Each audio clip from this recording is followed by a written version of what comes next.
रेणु जी, राधे राधे महाराज जी। महाराज जी, यदि हमें अंत में परमात्मा या श्री जी लालजू के में ही विलीन होना है तो हमें ये जीवन मृत्यु सुख दुख लोभ माया में लालजू डालते ही क्यों हैं? लालजू ने नहीं डाला।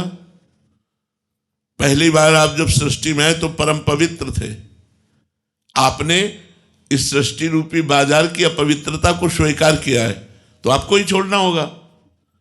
आप तो परम पवित्र थे, परम पवित्र हैं, परम पवित्र रहेंगे, लेकिन आपने शरीर को अपना मान लिया और शरीर को भोगों को भोग करके अपवित्रता का आपको बोध हो गया। नहीं, आप आत्मस्वरूप से आज भी पवित्र हैं। आत्मा कभी अपवित्र नहीं होती, पर आप अपने को आत्मा ना मानकर, भगवद अंश ना मानकर स्त्री मानती हैं, पुरुष मानती हैं, मूर्ख मानती हैं, विद्वान मानती हैं, पापी मानती हैं, पुण्यात्मा मानती हैं। उसी का भोग भोगना होता है। भगवान ने नहीं फंसाया। सही पूछो, बिल्कुल भगवान ने नहीं फंसाया, हम फंस गए हैं। माइक को हम पकड़े हैं या माइक ने हमको पकड़ लिया? हमने माइक को पकड़ा है। आप देखो, आपको कौन पकड़े? आप पकड़े हो। ये मेरी माँ, ये मेरे पिता, ये मेरे भाई, ये मेरे मित्र, ये आपने किया है। इसमें भगवान ने क्या किया है? भगवान ने तो आपको सुंदर बुद्धि दे दी, भगवान ने आपको सुंदर शरीर दे दिया, भगवान स्वयं अंश रूप से आपके हृदय में विराजमान है। भगवान ने सुंदर भूमि दे दी, आकाश दे दिया, वायु दे दी, जल दे दिया, सूर्य दिया, चंद्र दिया। कितनी सुविधा दी हमको भगवान ने। भगवान ने हमको कहाँ फंसाया? भगवान ने हमको कब कष्ट दिया? हम कष्ट करने वाले आचरण जो हमें कष्ट परिणाम में दे, वो आचरण हम कर रहे हैं। हम परेशानियां मोल ले रहे हैं, हमने गंदगी बटोरी है, तो फिर हम ही को छुटाना पड़ेगा। वही गंदगी छुटाने के लिए भगवान संत रूप से, शास्त्र रूप से आपको समझा रहे हैं। अगर मान लो तो आप निर्मल हो जाओगे। निर्मल जहां हुए तो भगवान का साक्षात्कार हुआ, और भगवान का जहां साक्षात्कार हुआ तो आप और भगवान दो थे ही नहीं। सोई जाने जिह देहु जनाई, और जानत तुम्हें हो जाई। जो भगवान को जान गया वो भगवत स्वरूप हो जाता है। भगवत स्वरूप का बोध होते ही आपका स्वरूप भगवान का ही स्वरूप है। ब्रह्मविद ब्रह्म भवति। तो कहां फंसे? कहां आपने फंसे? आपने पकड़ रखा है। आप छोड़ दो, आज मुक्त हो आप। वही तो हम समझाने के लिए बैठे। पहले गलत आचरण छोड़ो, अच्छे आचरणों में आओ, फिर अच्छे आचरणों को भगवान को समर्पित कर दो, तो उससे कर्ता भाव हटेगा। जहां कर्ता भाव हटा तहां हृदय निर्मल हो गया, और निर्मल हृदय होते ही आपको अनुभव होने लगेगा कि मैं भगवान का स्वरूप हूं। तत्वमसि, मैं वही तत्व हूं, कोई और नहीं हूं। महाराज जी, मेरे को ये पूछना है कि अगर मतलब उन्होंने हमें जन्म दिया है और मतलब सही है, मैं आपकी बात से पूरा सहमत हूँ, पर उन्होंने हमें भेजा ही क्यों? मतलब वो अपने पास ही रख लेते हैं इस जीव जंतुओं, मनुष्य योनियों में। अब हम आपको और खोल करके बता दे। योग्यता के अनुसार उत्तर दिया जाता है, इसलिए उसे गुप्त रखा। आप और भगवान दो नहीं है। वेद कहता है एकोहम बहुश्यामा, मैं एक बहुत रूपों में हो जाऊं। संकल्प क्या? अपने आप में अपने आप से खेलने के लिए, अपने आप से अपने आप में खेलने के लिए। वो परमात्मा अपने आप का सृजन करता है और अपने आप का पालन करता है और अपने आप का संहार कर देता है। ये उसकी मौज, वही आप हो। पर आप भूल गए। अगर आप याद कर लो तो आपका जन्म मरण बंद हो जाए। आप अगर याद कर लो, स्मृति आ जाए कि मैं कौन हूं, तो अभी सारे दुखों से मुक्त होकर ब्रह्मानंद में मगन हो जाए। जो संत जन अखंडानंद, ब्रह्मानंद, ज्ञानानंद, प्रेमानंद, ये उसी भगवान के नाम है, और वही आप हो, और वही आपका स्वरूप है। आप अपने स्वरूप को भूल गए, आए थे खेलने और फंस गए इसमें। यही माया का चरित्र है कि हम अपने स्वरूप को भूलकर अपने को स्त्री पुरुष मान करके भगवान, आप और भगवान में इतना अंतर नहीं है। आप मतलब आत्मस्वरूप जो है, जिस दिन ज्ञान में आपने अपने को शरीर भाव से हटा लिया, उसी दिन आप देखोगे कि ब्रह्मविद ब्रह्म भवति, आप ब्रह्म स्वरूप हो। ये एक स्वप्न चल रहा था जो झूठा था। न कभी जन्म हुआ है, न कभी मरण होगा।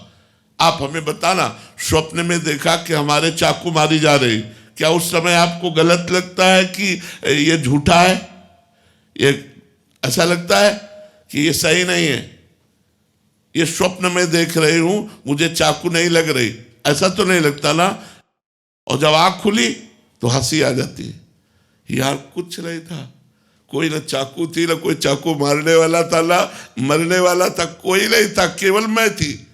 ऐसे ही जब ज्ञान हो जाएगा तो यहाँ न स्त्री है, न पुरुष है, न जड़ है, न चैतन्य है, न दुख है, न सुख है, एकमात्र वासुदेवा सर्वम, एकमात्र भगवान। अब ये वेदांति की बड़ी ऊंची बात है बच्चा, आपकी समझ में आवे, भगवान समझा दे तो। भगवान स्वयं फंसे हुए हैं, भगवान ने आपको नहीं फंसाया, स्वयं फंस गए। एक बार सुदामा जी ने भगवान से कहा कि यार तुम हमारे दोस्त हो और मायाधीश हो, यार हमें माया दिखाओ, माया कैसी होती है, भगवान से कहा। तो भगवान ने कहा चलो समुद्र स्नान करने चलते हैं, द्वारिका में समुद्र है ना, बोले आओ समुद्र स्नान करने चलते हैं। ध्यान से सुनना। तो भगवान ऐसे और सुदामा जी सामने, बोले चलो गिन के डुबकी मारते हैं, 10-10 डुबकी मारते हैं। सुदामा जी ने डुबकी, जे ही डुबकी मारी तो सुदामा जी ने देखा कि मैं एक देश में पहुंच गया, और उस देश में जे ही गए तो लोग उनका पूजन करने लगे कि ये सुदामा जी हैं, भगवान के मित्र हैं। वहां का राजा भी पूजन करने लगा। राजा ने कहा हमारी बेटी ब्याह योग्य है राजकुमारी, अब तो इनके साथ हम ब्याह कर देते हैं। सुदामा जी का जबरदस्ती राजकुमारी के साथ ब्याह हो गया। अब 10-5 लड़के बच्चे हो गए। अब वहां की प्रथा थी, जैसे भारत में पहले प्रथा थी कि अगर पति मर जाए तो पत्नी को सती होना पड़ता था, पूर्व में ऐसा। तो वहां की प्रथा थी जिस देश में सुदामा जी का ब्याह हुआ कि अगर पत्नी मर गई, पति को जबरदस्ती जला दिया जाता था पत्नी के साथ। अब उनकी पत्नी मर गई, अब उनको जबरदस्ती 100 के साथ बांध दिया गया, और जे भी चिता में आग लगाने को हुआ बोले श्री कृष्ण त्राहिमाम, रक्षा करो। तो भगवान ने ऐसे पकड़ा और उठाया, बोले यार लंबी डुबकी मार दिए क्या? बोले प्रभु ये क्या देख रहा था, हमारा तो ब्याह हो गया, लड़का बच्चा हो गया, कितने साल। बोले अभी अभी तो डुबकी मारी है तुमने। तो बोले ये क्या था? बोले यही मेरी माया थी यही मेरी माया है कि एक एक सेकंड में वर्षों का अनुभव करा दिया, हमको पूरा का पूरा दृश्य ही अलग बदला। तो ये स्वप्न की तरह जगत है। उमा कहाऊं मैं अनुभव अपना, सत हरि भजन जगत सब सपना। तो बच्चा अभी आप स्वाप्निक पुरुष हैं, जगत का स्वप्न देख रहे हैं, मोह निद्रा में सोए हुए हैं। जिस समय जग जाएंगे तो उस समय बात अलग रहेगी, भगवान ने नहीं फंसा, हम अपने भ्रम में फंस गए। हमारा भ्रम से जन्म मृत्यु हो रहा है, न कि सत्य। हम कभी नहीं मर सकते। अच्छा देखो, मृत्यु हम आपको खोल के बताएं क्या होती है। पंचभूतों से बना शरीर पंचभूतों में मिल जाता है। अग्नि तत्व अग्नि में, जल तत्व जल में, वायु तत्व वायु में, पृथ्वी तत्व पृथ्वी में, आकाश तत्व आकाश में। मरा क्या? आत्मा अमर है। मृत्यु किसकी हुई? किसी की नहीं हुई। अब बताओ क्या मर गया? बोले आदमी मर गया। कैसे मर गया? बोले वो जो अंदर था वो चला गया, और पंचभूत विराजमान शरीर वो पंचभूतों में मिल गए। मरा कौन? जो अंदर से चला गया वो तो अविनाशी है, वो मर ही नहीं सकता। और जो शरीर है वो पंचभूतों में मिल गया, तो मरा कौन? कोई नहीं।